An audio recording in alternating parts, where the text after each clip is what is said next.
Et nous recevons sur le plateau de la matinale aujourd'hui Gérard Gavory, le préfet du département de la Vendée. Bonjour. Bonjour. Bonjour et bienvenue. On vous reçoit aujourd'hui sur le plateau de la matinale pour évoquer avec vous les chiffres, faire le bilan depuis le début de l'année des accidents de la route dans notre département. Et nous pouvons donner donc ces chiffres, ils sont plutôt inquiétants. Déjà 44 décès sur nos routes depuis le début de l'année, alors que l'année 2022, à la fin de l'année 2022, nous étions à 51 morts. Oui, il y a trop de morts sur les routes, il y a trop d'accidents, il y a trop de blessés graves. Donc il faut bien sûr réagir, il ne faut pas laisser cette tendance s'installer. Le profil type, c'est un homme, à peu près, un jeune adulte qui circule sur les routes départementales. C'est un Vendéen, c'est pas un touriste. Et puis, c'est surtout des fautes de comportement. Il y a 25% des accidents qui sont liés à l'alcool et 25% liés à la vitesse. Donc clairement, c'est une situation qu'on ne peut pas laisser s'installer. Donc beaucoup plus de contrôles. Je n'ai cessé de faire des contrôles durant l'été. Ils se maintiennent. Mais malheureusement, ça ne suffit pas. Il faut aussi développer des actions de prévention. Il faut qu'il y ait une véritable prise de conscience que conduire, ce n'est pas un acte anodin. On ne téléphone pas au volant, on fait attention. Voilà, c'est les conseils de base qu'il faut bien sûr marteler. Nous reviendrons sur tous ces points plus en détail. L'été vient de se terminer. Il y a eu 13 tués sur nos routes. C'est le plus meurtrier en 10 ans. 92 accidents corporels au total. 113 blessés. Le pire bilan depuis 10 ans. Un nombre d'accidents qui s'est... Vous avez dit, c'est pas dû au tourisme, mais pourquoi l'été pourquoi cet été il y a eu plus d'accidents? Quelle est la raison? Alors on a eu un tué de plus. Sachant qu'il y a plus de monde l'été en Vendée. Oui, bien sûr, mais comme je dis, c'est pas les touristes, ce sont des Vendéens, c'est plutôt des accidents liés, ce qu'on appelle des accidents de domicile-travail. Il y a plus de monde, puis il fait meilleur, les journées sont plus longues aussi. Donc on est incité à aller plus vite, c'est ça la raison principale. Alors, l'été, il y a eu un tué de plus cet été par rapport à l'été dernier. Ce qui est inquiétant, c'est que le mois de septembre a connu un maintien de cette progression. On a eu 7 tués au mois de septembre, ce qui est beaucoup par rapport à l'année dernière, donc c'est à peu près le double. Donc la tendance, elle n'est pas bonne. Elle a été déjà pas bonne cet été, elle est encore pas bonne du tout. Donc il faut vraiment enrayer cette tendance. On en revient donc au bilan d'ici le début de l'année. On a parlé des tués sur la route, mais le nombre de blessés et des accidents augmente également. Oui, tout à fait. Alors ça, c'est un retournement aussi de cet été, puisque depuis le début de l'année, on avait eu certes plus de tués, mais on avait aussi surtout moins d'accidents et moins d'accidents graves. Et là, on a eu quand même ces dernières semaines beaucoup d'accidents graves. Heureusement, pas de tués, mais malheureusement des blessés très graves qui vont avoir des séquelles à vie. C'est ce qu'il faut voir. Donc le nombre de tués est un indicateur important, mais le nombre de blessés graves l'est tout autant. Donc il faut vraiment, comme je disais, il faut absolument réagir. Ces chiffres donc ne sont pas bons. Pourquoi une augmentation cette année? Alors on l'explique sur difficile d'analyser les causes des accidents. C'est toujours le résultat c'est plusieurs facteurs. Je pense que ce qui caractérise tous ces accidents, c'est un relâchement quand même, clairement. Les gens roulent plus vite. Moi, j'ai été présent sur un nombre important de contrôles durant l'été. On constate vraiment une habitude, on conduit 20 km/h au-dessus de la limite. Donc, et puis des très gros excès de vitesse, des motos notamment, mais pas uniquement, mais beaucoup de motos.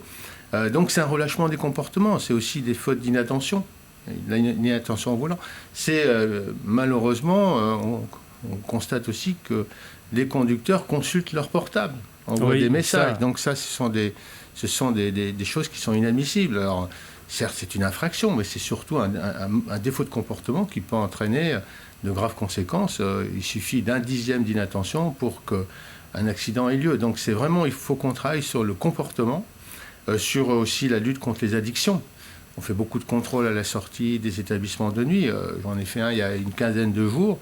On constate 25 infractions délictuelles. Ça veut dire qu'on est très, très au-dessus des taux admissibles. Donc, c'est vraiment là-dessus qu'il faut travailler. Donc, on a engagé un travail de réflexion. On a élaboré ce qu'on appelle un document d'orientation.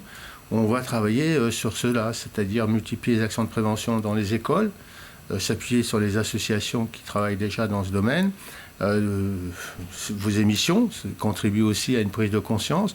Donc il faut vraiment qu'on travaille là-dessus pour prendre conscience que la conduite, que ce soit à vélo, que ce soit à moto ou en voiture, ce n'est pas un acte anodin. Ce sont ces messages-là qu'il faut faire passer pour sensibiliser un petit peu tout le monde, pour provoquer le choc. Qu'est-ce qu'il faut faire? Qu'est-ce qu'il faut concrètement dans le concret?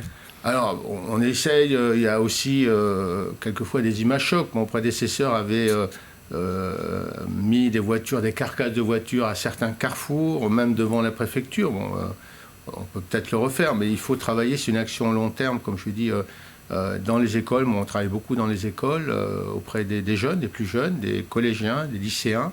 Il faut travailler aussi dans le monde de l'entreprise. On a tout un volet à développer, parce qu'on se rend compte que beaucoup d'accidents sont des accidents trajet domicile-travail. Oui. Et notamment à la fin du travail. Donc il y a là aussi, c'est sur des trajets que les automobilistes ou les usagers de la route pensent bien connaître. C'est ça. Et en fait, c'est là que les accidents arrivent. Donc on va travailler sur cette prise de conscience. On va, notamment dans le milieu professionnel, on va développer ce type d'action. Et oui, comme ils connaissent bien les routes, ils sont du coup moins vigilants. Et du coup, c'est là que voilà, il y a un manque de concentration. Absolument. Et puis, malheureusement, téléphone au volant où on envoie un message, c'est encore pire. Justement, téléphone au volant, si nous commettons une infraction au code de la route alors qu'on a le portable, nous risquons une rétention du permis. Est-ce que, selon vous, il ne faudrait pas peut-être durcir un petit peu plus la sanction? Est-ce qu'il ne faudrait pas aller un petit peu plus loin? La sanction, elle est déjà très, très, très importante. Alors, c'est pas à moi de dire qu'il faut renforcer. Bien sûr, les sanctions doivent être dures et elles doivent être appliquées surtout. Et c'est ce qu'on fait ici. On a retiré depuis le début de l'année plus de 2000 permis. C'est quand même pas rien dans un département comme la Vendée. C'est en hausse là aussi par rapport à c'est en hausse l'an passé. Également. Oui, c'est le résultat. Plus on fait de contrôle, oui. Je dirais malheureusement, plus on détecte d'infractions.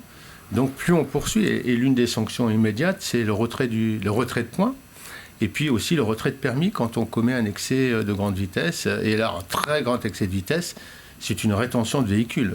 Et moi, je l'ai vu, j'étais sur un contrôle cet été, en une demi-heure, j'ai assisté à des excès de plus de 50 km/h constatés pour une vitesse limitée à 110 km/h. Et donc, deux immobilisations et 2 retraits de véhicules. Merci Gérard Gavory d'avoir répondu à notre invitation. Je rappelle que vous êtes le préfet de Vendée.